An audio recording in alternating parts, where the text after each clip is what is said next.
E hoje, aquilo que o Senhor ministrou muito no meu coração foi essa citação, na verdade, é o trecho do versículo base. Eu brinquei com o João, amor, Deus me deu um versículo para a ministração de hoje. E ele é o rema daquilo que a gente vai falar. Eu edificarei a minha igreja. E essa é uma palavra do próprio Cristo. Cristo disse, eu edificarei a minha igreja. E é por esse motivo que nós estamos aqui.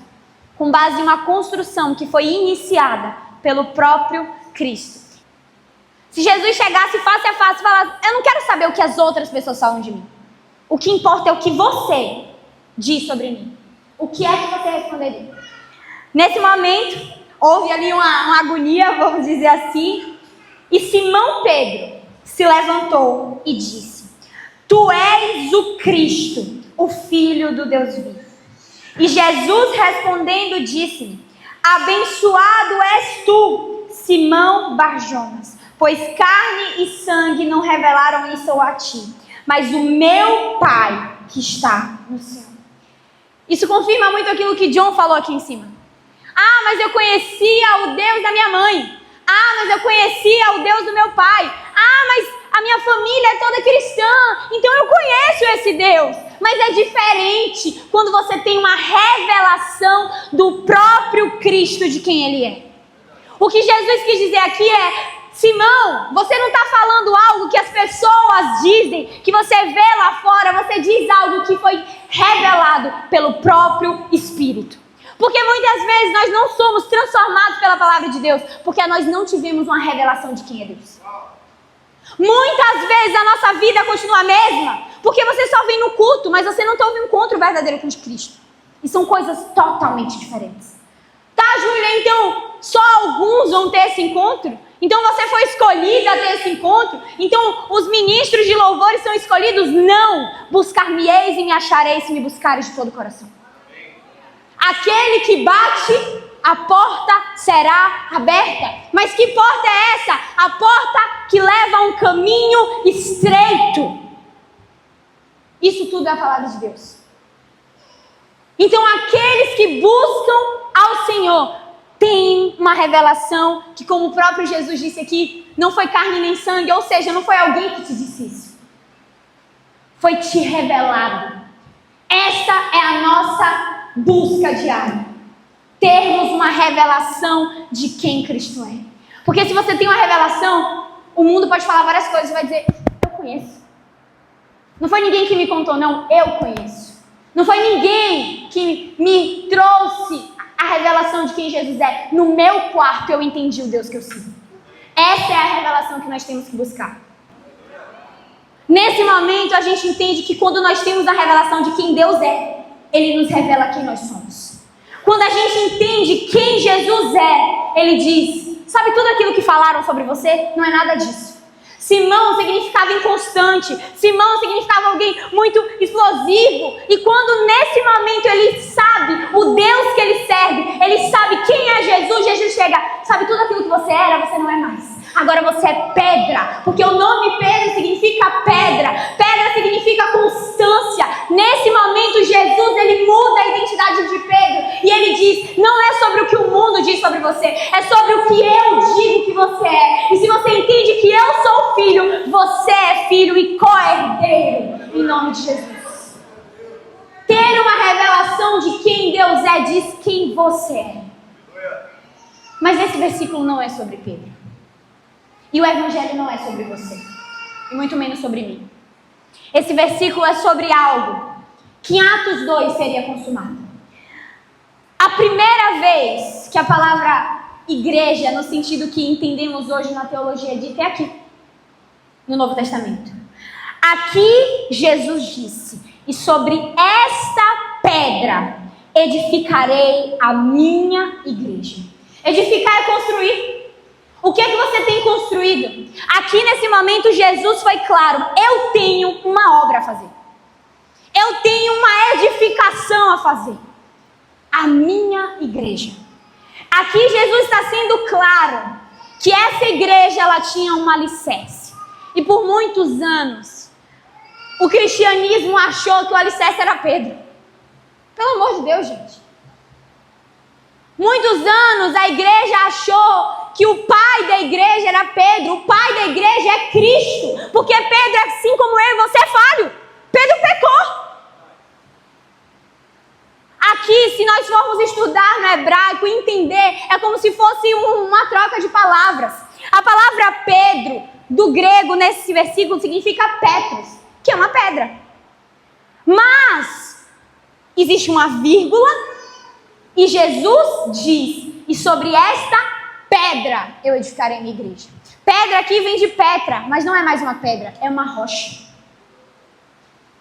A pedrinha pequena vem de um rochedo.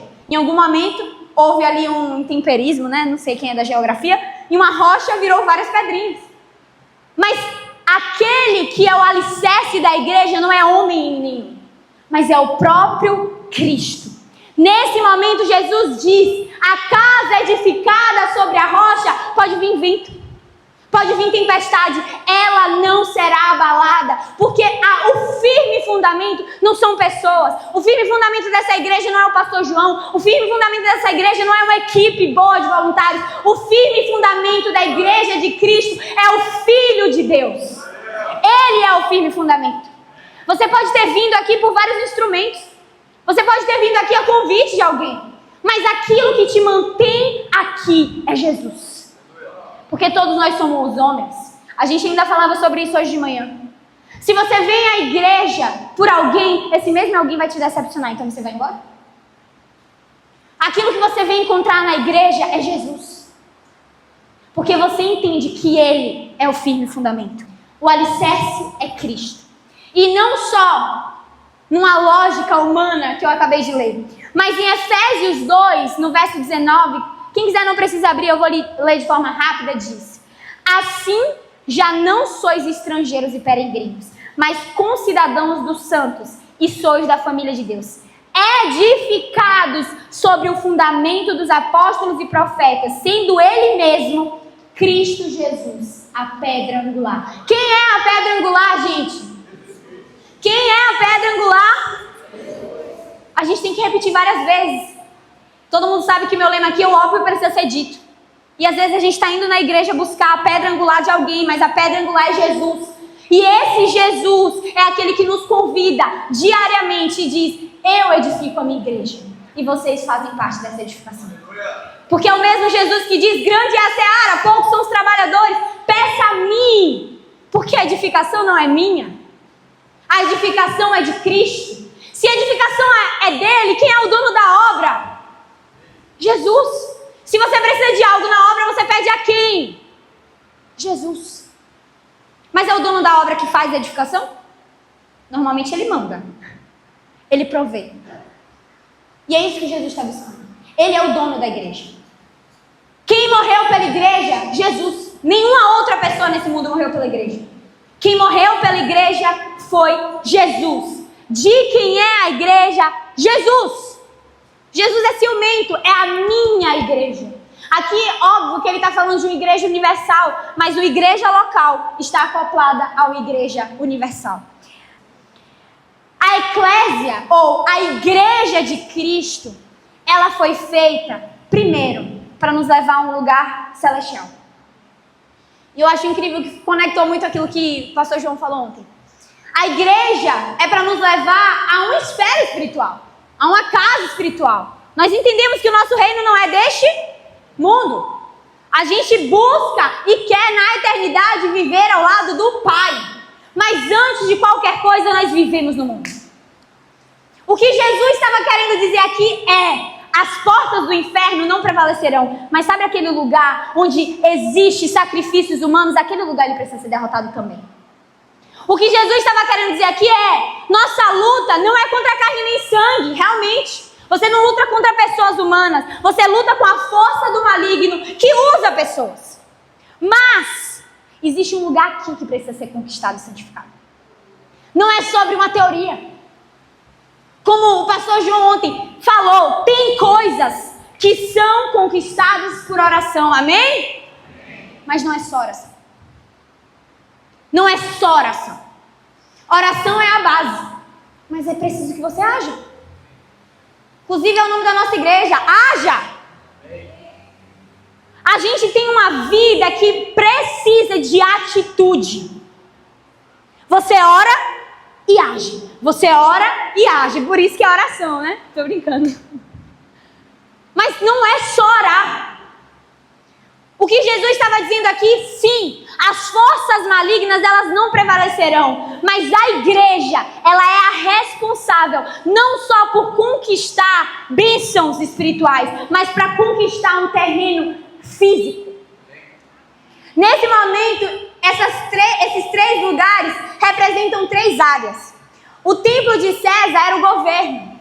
Naquele momento se fundia muito a ideia do governo com a igreja, com Deus. Tudo se fundia muito. O templo do Deus Pan era idolatria. Nós vivemos em um tempo de muita idolatria. Idolatria, gente, não é só você colocar uma imagem na sua parede. Eu sempre falo isso aqui. Isso não é só idolatria. Idolatria é você idolatrar seu filho. Idolatria é você idolatrar seu esposo. Idolatria é você colocar qualquer outra coisa no lugar de Deus. Às vezes a gente olha idolatria. Não, mas eu não sou idólatra não, menina. Eu vou para a igreja. Oxe, eu acredito em Deus. Eu nem tenho nenhuma imagem na minha casa. Eu não sou idólatra não. Mas na primeira oportunidade que tem, prevalece o trabalho do que a Deus. Na primeira oportunidade que tem, prevalece a sua família do que a Deus. Isso tudo é bom. Trabalho é bênção. Família, mais ainda. Seus filhos, bênção de Deus. Mas nada disso ocupa o lugar de Deus. Deus é um Deus ciumento. Ele não divide a sua glória com nenhum outro. A questão é como temos nos posicionado em uma época de idolatria. Sabe qual é o maior alvo de idolatria dessa geração? O ego. O maior alvo de idolatria agora é você dizer assim: mas o que eu preciso? Eu tenho que aprender a dizer não para as pessoas. Porque eu tenho que dizer sim para mim. Sim, é importante você aprender a dizer não. Mas não necessariamente a pessoas. É importante você aprender a dizer não para aquilo que tira o lugar de Deus como prioridade. Nós não podemos ser omissos.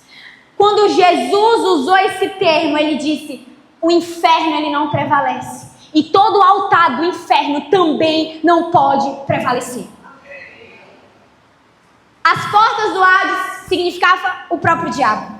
O templo de César, um governo caído.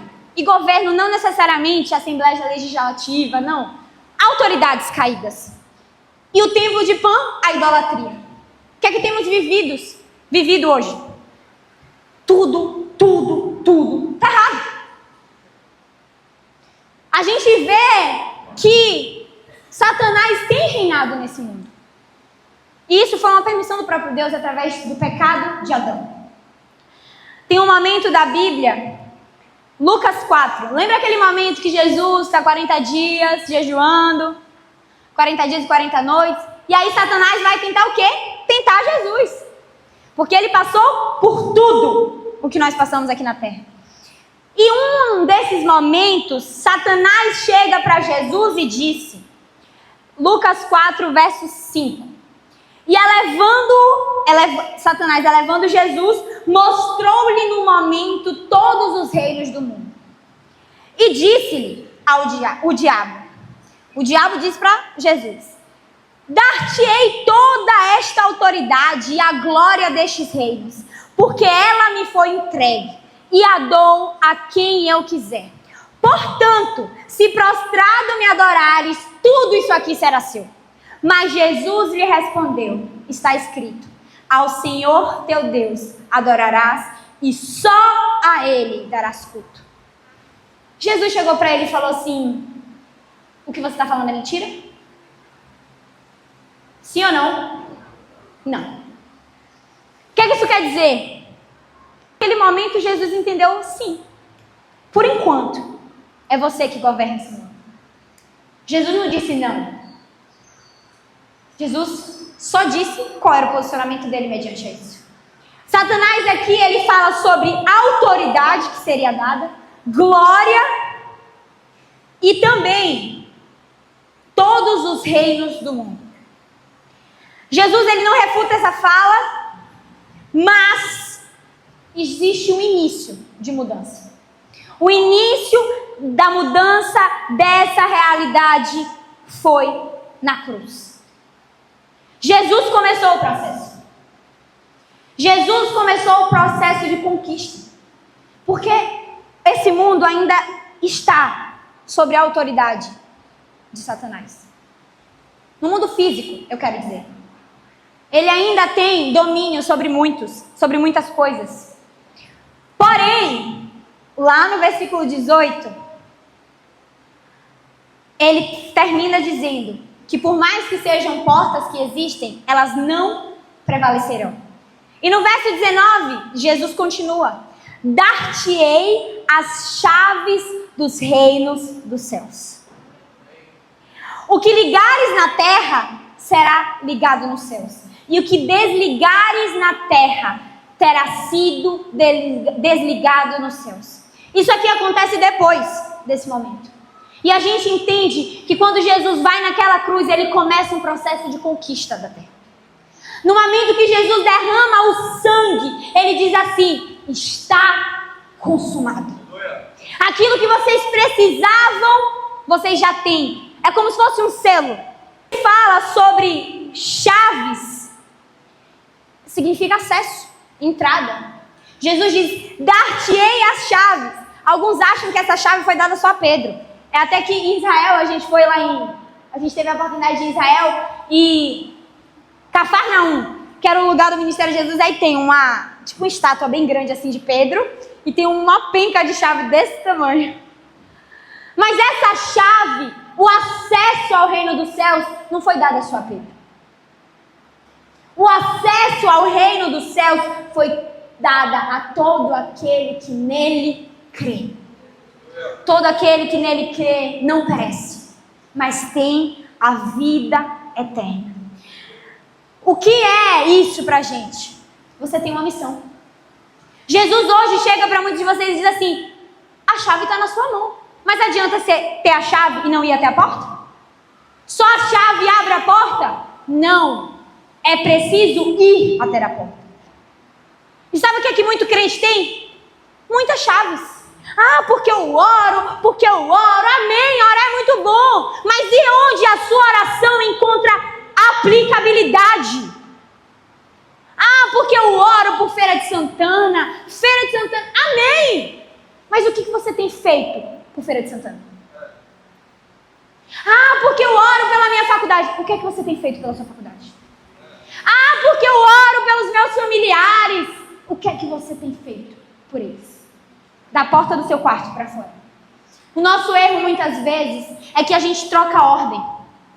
Quando ele diz aqui: tudo que ligares na terra será ligado no céu, e o que desligares na terra terá sido desligado no céu. Qualquer coisa que a gente venha ligar ou desligar aqui, no céu precisa ter sido ligado primeiro. Aqui não significa que você tem algum poder, não. Aqui significa que você tem um coração tão alinhado que quando Deus liga algo no céu, através da sua oração, Ele te mostra.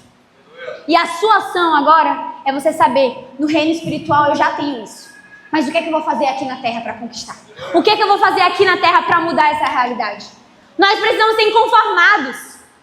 Tem uma oração que eu digo, e isso é um testemunho: você tem que ser inconformado com sua família, porque Jesus já morreu. Ele já disse: está consumado. Ah, Júlia, mas o meu pai está preso em drogas. Ah, Júlia, mas meu pai está... Comece a reivindicar isso. Deus, eu creio, eu oro, e o Senhor não vai permitir que meu pai continue. Comece a se levantar em oração. Claro, você não faz por ele. Primeiro você entende que você precisa se posicionar, porque às vezes a gente tem um monte de crente que a trave no olho está desse tamanho, todo para ser consertado, mas eu estou orando pela vida do meu irmão. Mas para a vida dele ele não ora, né? Claro que existe ordem. Primeiro você entende onde você está. Eu estou firmado na rocha. Eu seria Pedro, que diria assim: tu és o Filho de Deus vivo. E a partir desse momento você entende: ei, Deus me deu uma chave. E essa chave que eu falo, não necessariamente é para abrir portas nesse mundo terreno, mas é para conquistar aquilo que Jesus já te deu, a legalidade. Nós precisamos construir algo eterno. Nós precisamos construir algo que o mundo, ele pode desdenhar, mas no fim é a única coisa que vai prevalecer. A nossa luta, ela é primeiro espiritual, mas também é no reino físico. E o convite que Jesus faz não só a nós, mas naquele momento ele fez aos seus discípulos é: eu derramarei o meu espírito. Mas agora quem vai atuar na terra é vocês. É através do meu poder. Mas quem prega somos nós. Quem anuncia somos nós. Ele poderia escolher anjos, mas ele escolhe você e eu. Ele poderia ter provido templos maravilhosos em Jerusalém. Vou abrir a maior igreja de Roma, mas ele escolhe casas. Ele escolhe pessoas comuns, normais, para edificar uma igreja. E o próprio Jesus, lembra que Satanás ofereceu a ele autoridade, poder e glória? Mas o próprio Jesus, na sua oração do Pai Nosso, ele diz: pois teu é o reino, teu é o poder e tua é a glória. Tudo aquilo que Satanás quer nos dar antes é de Cristo. Eu falei isso uma vez aqui, eu vou repetir. A única pessoa que disse que vai te dar poder e autoridade se você prostrar e adorar foi Satanás, não foi Jesus. Você quer poder? Você quer autoridade? Você quer glória? Quem ofereceu tudo isso? Satanás. Ah, mas tem tantas pessoas ímpias. Ai, tem tanta gente que não conhece Jesus e está aí prosperando e eu aqui me acabando toda. É esse tipo de autoridade, poder e glória que você quer? É esse tipo que você quer? Porque aqui você pode até achar que está reinando. Mas o que é 100 anos do lado de uma eternidade? 100 não, poucos vivem 100. O que é 70, 80 anos do lado de uma eternidade? É uma escolha.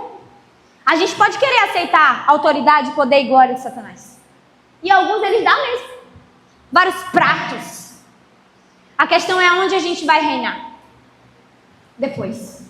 Você vai ver que a partir de Mateus 16, alguns abandonam o barco. Você vai ver que a partir desse momento, Jesus estava apontando para a cruz. Basicamente, todas as outras citações depois desse texto só apontava para o sacrifício e para a volta de Cristo. A cruz é onde nós temos a nossa vitória, amém? A cruz é o lugar onde nós temos legalidade, amém? Mas a cruz é um lugar de morte. Morte. A cruz, por mais gloriosa que ela tenha sido, ela nunca vai ter deixado de ser um lugar de morte. E a partir desse momento, o que Jesus faz com seus discípulos é levá-los a um lugar de morte. Sabe o que nós temos que fazer aqui? Nos preparar para um lugar de morte. E essa morte, ela não é física, obviamente. Essa morte é você ter domínio próprio sobre si. Essa morte é você dizer assim: ai, mas eu queria tanto fazer isso, mas Deus vai dizer assim: não, e você não vai fazer. Porque você já morreu para si. Você já morreu pelas seus desejos. O seu único desejo deve ser atentar e seguir a vontade de Deus. E uma frase que me marcou: você pode ter esse desejo. Quantos aqui desejam queimar por Jesus? Dá um glória a Deus. Amém. Todo mundo tem que ter esse desejo. Mas não pode parar no desejo. O desejo, ele tem que virar amor. Tudo passa e só fica o amor. O amor tudo crê, tudo suporta. E amar é bom demais. Amar Jesus é incrível. O amor apenas não é suficiente. Ele precisa se tornar uma aliança. O amor a Jesus não é suficiente, porque tem muitos que amam, mas não obedecem.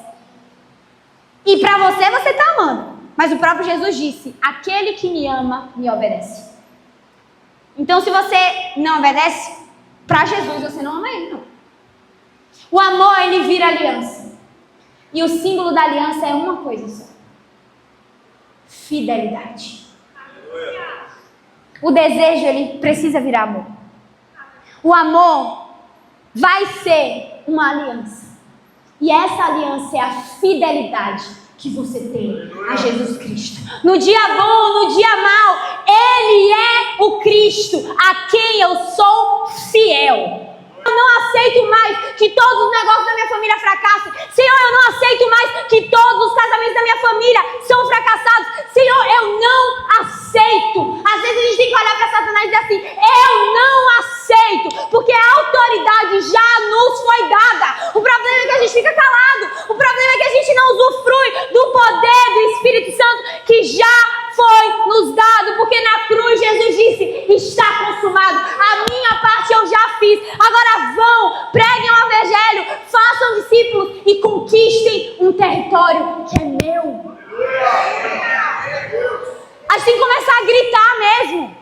Tá no culto aqui: Senhor, eu não aceito mais, eu não aceito estar viciado mais em pornografia, eu não aceito mais estar viciado em jogos, eu não aceito mais. Porque o Senhor já morreu por mim. O Senhor já trouxe liberdade através do sangue. Eu não aceito mais essa realidade.